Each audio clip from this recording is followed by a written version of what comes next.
అమెరికాలో మరోసారి కాల్పుల కలకలం చెలరేగింది. సాయుధ దోపిడీని ధైర్యంగా అడ్డుకున్న భారత సంతతికి చెందిన మహిళను ఓ దుండగుడు వెంబడించి మరీ కిరాతకంగా కాల్చి చంపిన ఘటన ఆలస్యంగా వెలుగులోకి వచ్చింది.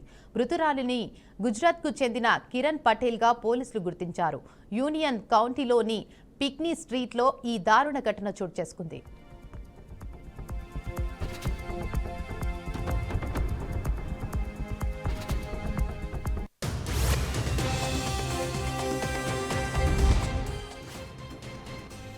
కిరణ్ పటేల్ స్థానికంగా డీడీస్ ఫుడ్ మార్ట్ పేరుతో ఒక కన్వీనియన్స్ స్టోర్ నడుపుతున్నారు. మంగళవారం ముసుగు ధరించిన ఓ వ్యక్తి తుపాకీతో స్టోర్లోకి ప్రవేశించాడు. దోపిడీ చేసే ఉద్దేశంతో వచ్చిన అతడిని చూసి కిరణ్ పటేల్ భయపడలేదు. వెంటనే అతడిని ప్రతిఘటించే ప్రయత్నం చేశారు. తన చేతికి అందిన ఒక వస్తువును దుండగుడిపై విసిరి అక్కడి నుంచి తప్పించుకునేందుకు ప్రయత్నించారు.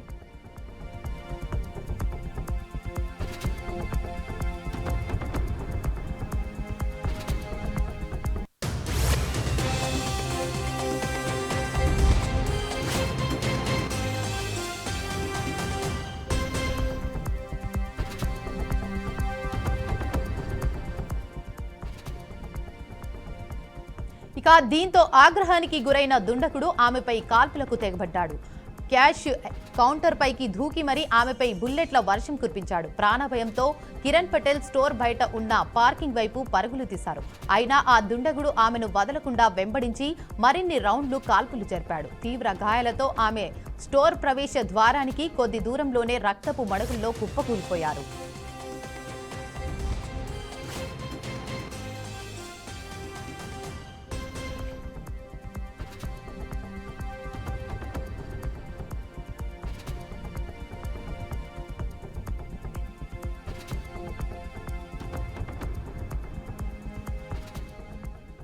ఇక సమాచారం అందుకున్న వెంటనే యూనియన్ ప్రజా భద్రతా విభాగం అధికారులు ఘటనా స్థలానికి చేరుకున్నారు.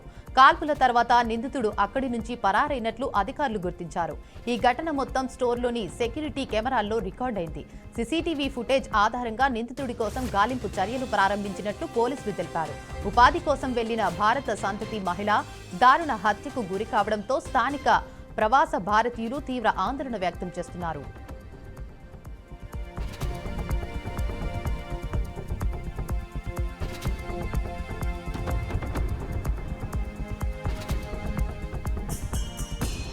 మహాలయ అమావాస్య సందర్భంగా తిరుపతిలోని కపిలేశ్వర ఆలయంలో భక్తులు కిక్కిరిసింది. ఈ రోజు మహాలయ అమావాస్య సందర్భంగా తిరుపతి నగరం భక్తి శ్రద్ధలతో కిటకిటలాడింది. ఈ పవిత్ర తిథిని పురస్కరించుకొని తిరుపతిలోని కపిలేశ్వర స్వామి ఆలయానికి భక్తులు అధిక సంఖ్యలో తరలివచ్చారు. పూర్వీకులకు పిండ ప్రదానం, తర్పణం చేయడం, పితృదేవతలను స్మరించుకునే ఈ శ్రద్ధ కార్యక్రమంలో వందలాది మంది భక్తులు పాల్గొన్నారు. తెల్లవారుజాము నుంచే ఆలయ ప్రాంగణం భక్త జనాలతో కిక్కిరిసిపోయింది. వేద మంత్రోచ్చారణల మధ్య పూజారులు తర్పణం కార్యక్రమాలు నిర్వహించారు.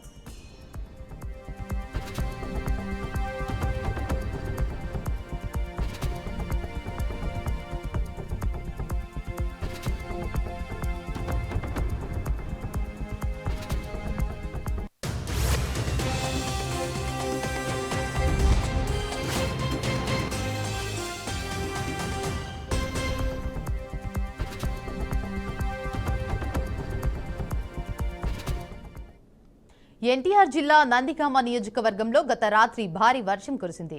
భారీ వర్షాల కారణంగా రహదారులు పూర్తి స్థాయిలో జలమయమయ్యాయి.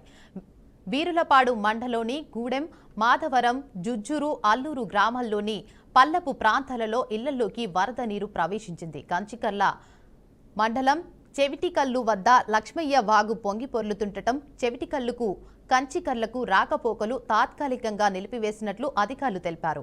కంచికచర్ల బస్టాండ్ వద్ద భారీ వర్షానికి వరద నీళ్లు నిలిచి ఉండటంతో ప్రయాణికులు ఇబ్బంది పడుతున్నారు. భారీ వర్షాల కారణంగా ఏనుగుగడ్డ వాగు, తోళ్లవాగు ఉధృతంగా ప్రవహిస్తున్నాయి. లోతట్టు ప్రాంతాల్లోని పత్తి, మొక్కజొన్న, వరి పంటలు పూర్తిగా నీటిలో మునిగిపోవడంతో రైతులు ఆవేదన వ్యక్తం చేస్తున్నారు.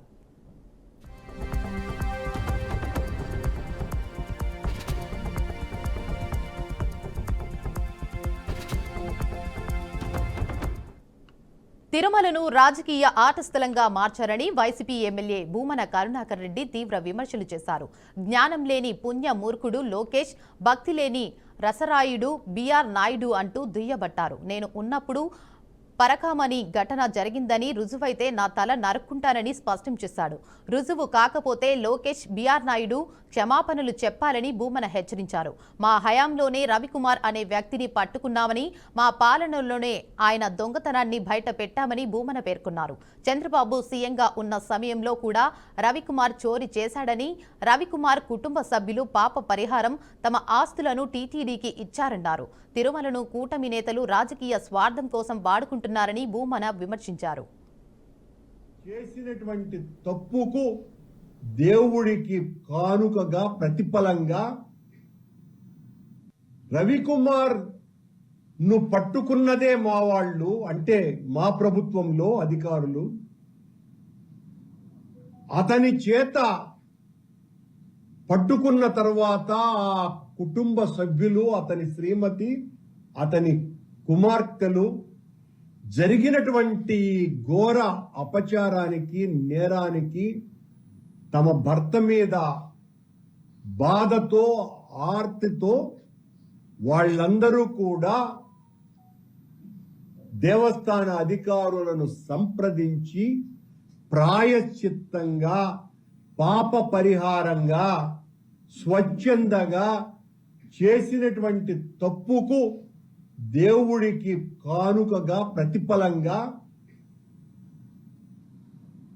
దాదాపు ఆ రోజున రిజిస్ట్రేషన్ వాల్యూ 14 కోట్ల రూపాయలైతే 100 కోట్ల రూపాయలకు పైగా ఉన్నటువంటి ఆస్తులను టీటీడీకి దఖలుపరచటం జరిగింది. దీనికి సంబంధించి ప్రశ్న వేస్తే రామనారాయణ రెడ్డి దేవాదాయ శాఖ మంత్రి దానికి సమాధానం ఇచ్చిన తరువాత ఆ నివేదిక ఎందుకు బయటికి రాలేదు? ఈ నివేదికను గురించి ముఖ్యమంత్రి చంద్రబాబు నాయుడు గారికి పూర్తి అవగాహన ఉన్నది. ఉండిగా ఎందుకు బయట పెట్టాలి కదా మీరు? నిన్నేదో ఈనాడు పత్రిక అక్కడంతా దోపిడీ జరిగిపోయినట్టుగా ఎవరో దొంగలు ఛాలెంజ్ చేస్తున్నాం.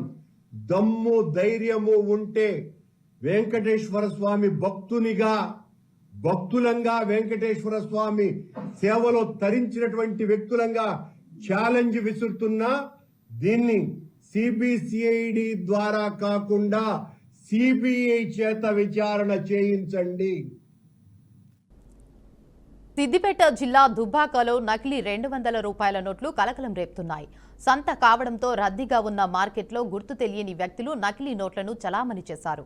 కూరగాయలు విక్రయించే ఒక మహిళకు 200 రూపాయల నకిలీ నోట్లు ఇచ్చి వెళ్లగా ఆమె మరో వ్యక్తికి ఇవ్వబోతున్న సమయంలో ఆ నోట్లపై ఒకే సీరియల్ నంబర్లు ఉండటాన్ని గమనించి నకిలీవని గుర్తించారు. దీంతో సంతలో హాజరైన వారు జాగ్రత్తగా ఉండాలని ఒకరిని ఒకరు హెచ్చరించారు. ప్రస్తుతం దుబ్బాకలో 200 రూపాయల నకిలీ నోట్ల కలకలం రేపి ప్రజల్లో భయాందోళనలు సృష్టిస్తోంది. రద్దీగా ఉండే ప్రాంతాలను ఎంచుకుని కేటుగాళ్లు నకిలీ నోట్లు చలామణి చేస్తున్నారని అనుమానాలు వ్యక్తమవుతున్నాయి.